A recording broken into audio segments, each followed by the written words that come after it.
So once you have your equipment, you're ready to start creating your footage and uploading it to YouTube.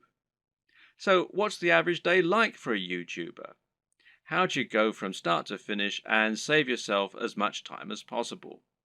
Well, everyone works differently, but it's certainly worth coming up with a workflow to minimize the amount of time and effort that will go into making videos. It's very important that your content be uploaded regularly in order to avoid losing your subscribers.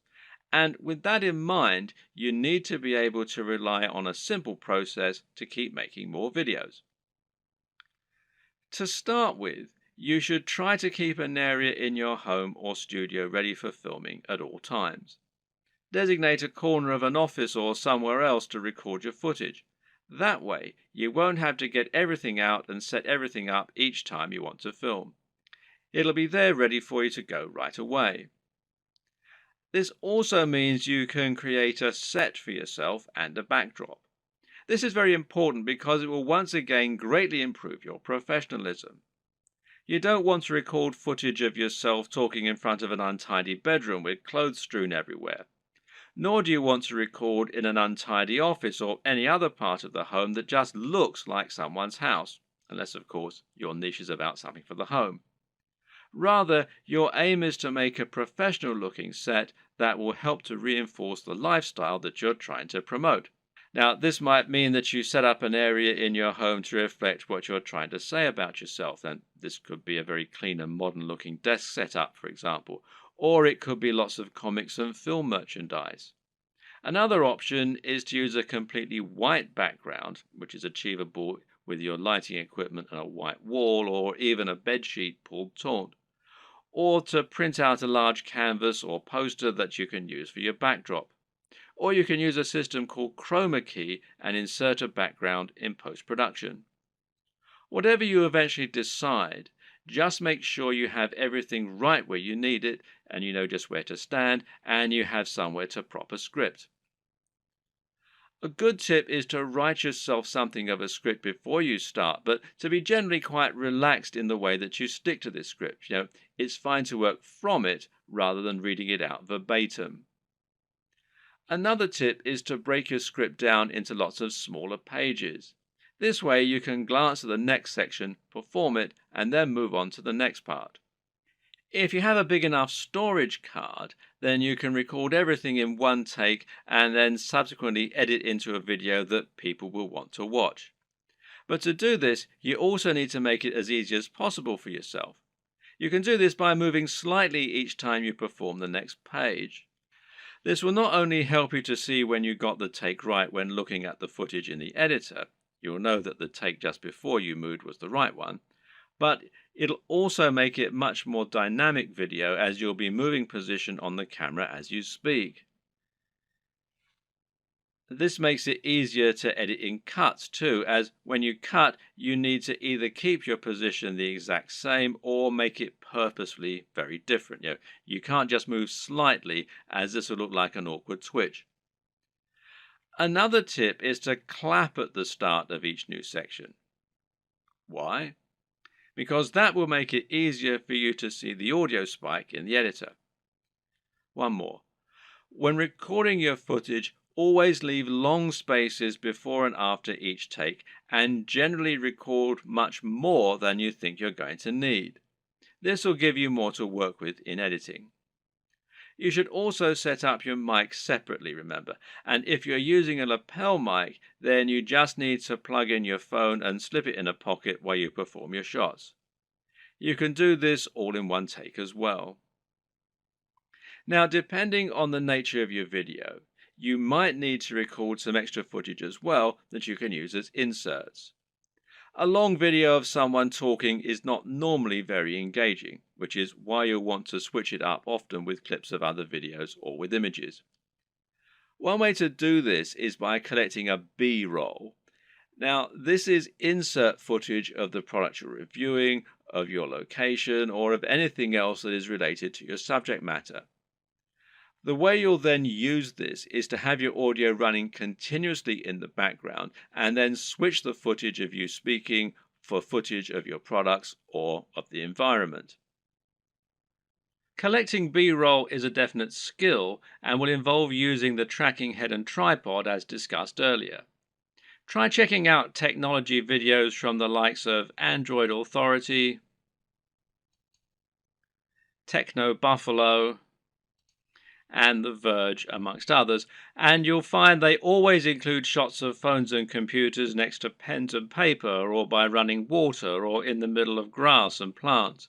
In any case, the environment helps to showcase the beauty of the design and engineering, and it makes the shot more interesting, than just a simple shot of a phone in someone's hands. This shows off that lifestyle again, and it makes everything look attractive and desirable. Once again, you can always record more than you think you're going to need. You've been surprised of just how quickly you can run out of B-roll while talking, so get as many shots as you can possibly think of. You can also use other types of insert footage. For example, you might want to use footage of yourself working out while talking about fitness, or you might want to use clips from other YouTube videos, being careful about copyright, of course. The latter you can accomplish by using various tools that allow you to download YouTube videos. A good choice is Hyper for YouTube, which you can download for free from the Windows Store. There are all manner of other ways to collect fun footage too. How about using a time-lapse, for example? Timelapse Pro is an app for Android, iOS and Windows, and it's perfect for creating time lapses of all kinds of things. Once everything is done, you're ready to edit your video. Open it up in your chosen video software and import it along with all the additional graphics, sounds and other materials you intend to use. You now want to sync up your audio to your video, and most programs offer easy ways for you to do this. In Adobe Premiere, for example, it's a simple matter of right-clicking on both and then selecting Synchronize and then by audio track. Now the audio will be in sync, and you can just put the video on mute so that it's replaced by the high-quality audio you recorded separately.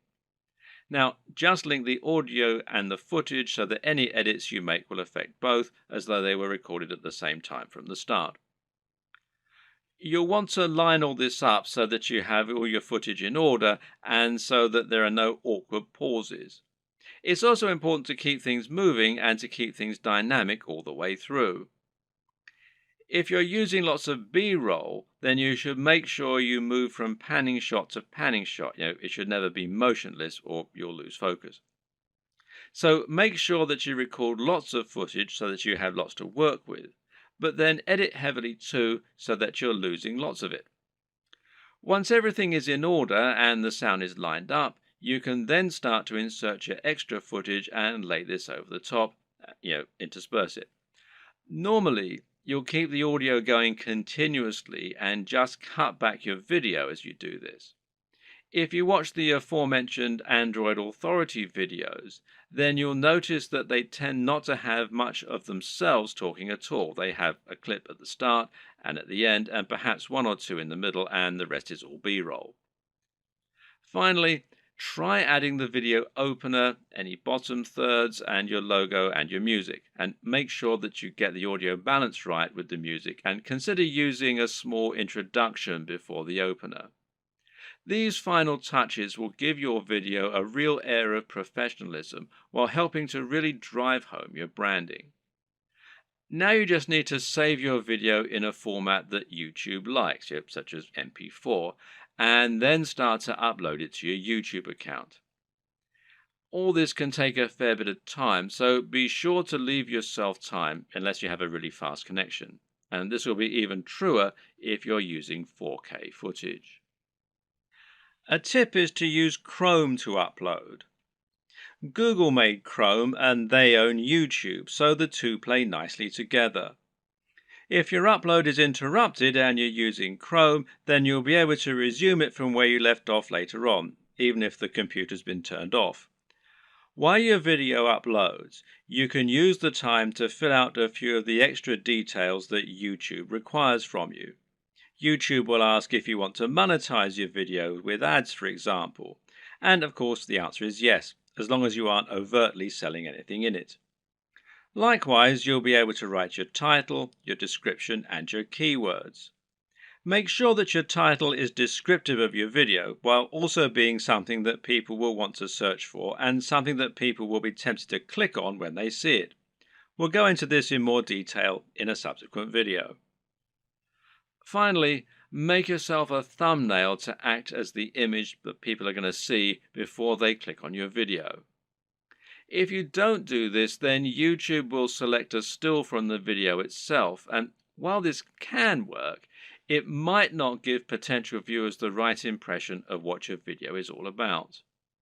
The right thumbnail image can make a huge difference by making your video much more appealing and impressive looking when it appears in the feed.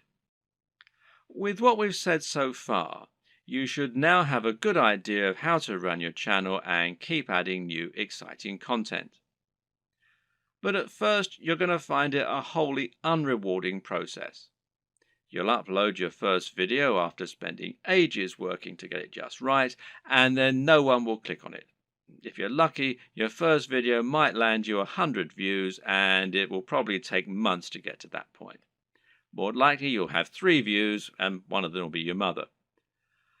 Then you have to make another video and another, and it'll feel like you're wasting all that time and effort. Well, the first thing to recognize is this is not a waste. For starters, you're building your audience this way, but at the same time, it's worth noting that you'll be able to reuse your old footage. There's no reason that you can't promote those old videos once you have a much bigger audience, so don't worry if nobody sees them right away. And at the same time, you should start looking at ways to help people find your videos and begin generating momentum for your channel. Now, there are a few different things that you can do here that will help. Let's take a look at them. Now, this might sound very obvious, but of course, making content with a very popular subject matter is going to help you get more views.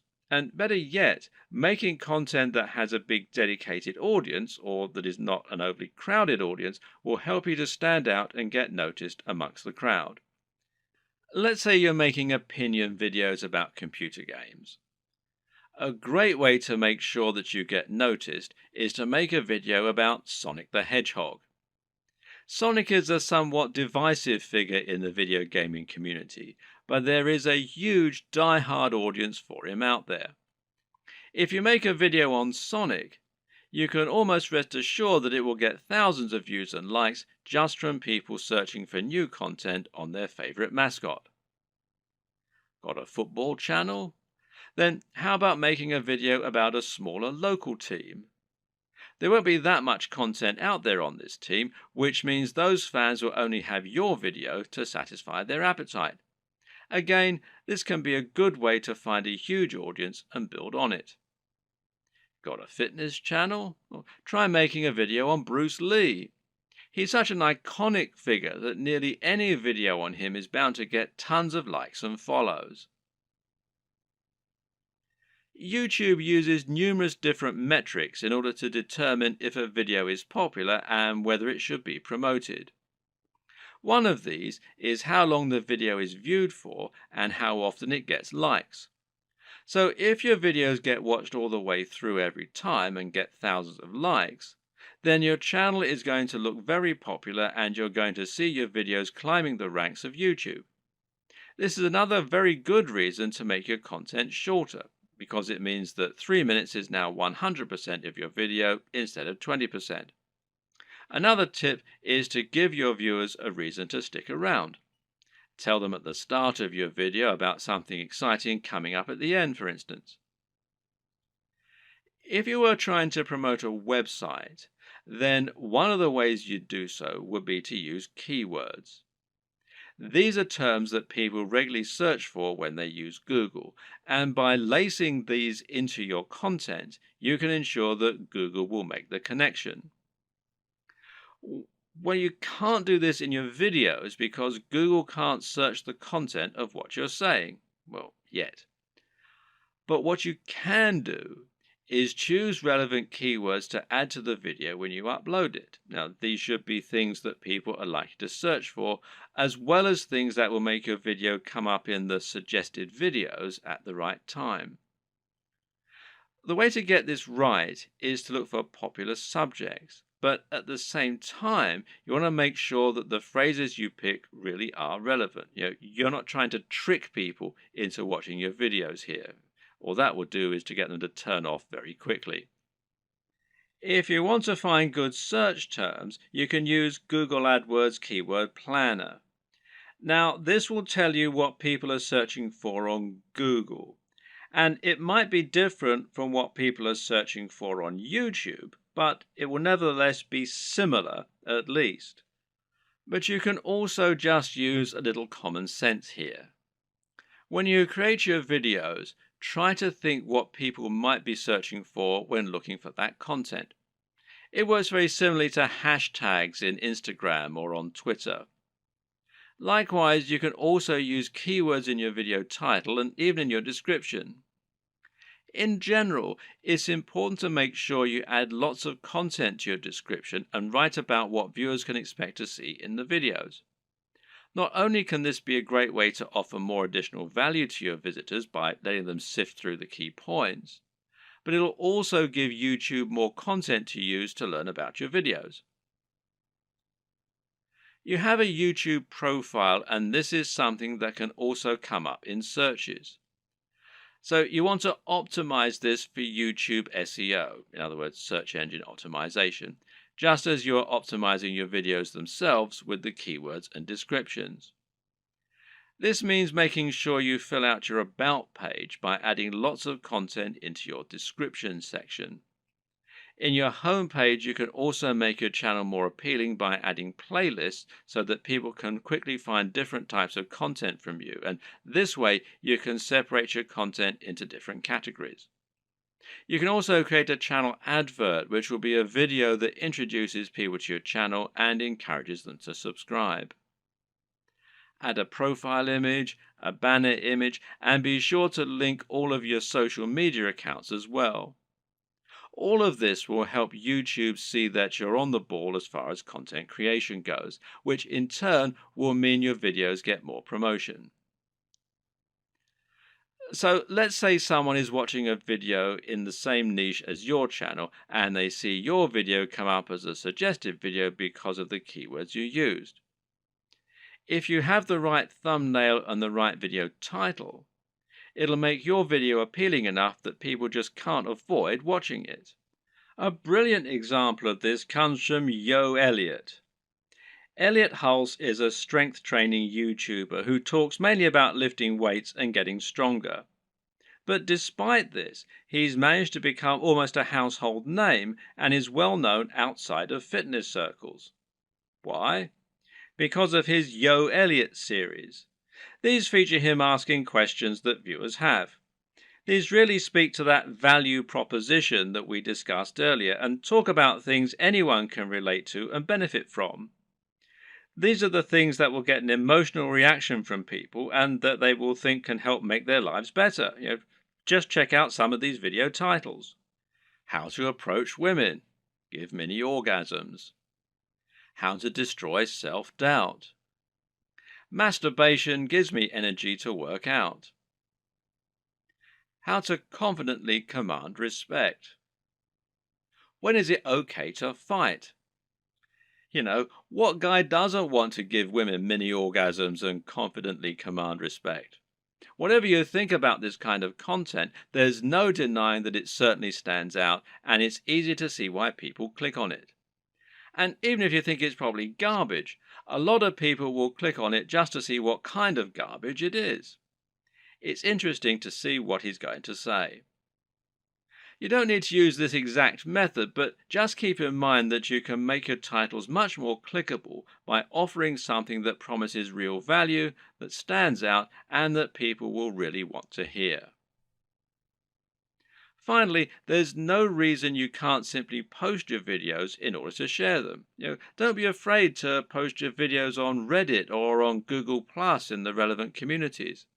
This way, you can find the audience that will enjoy your content the most and get a lot of quick views.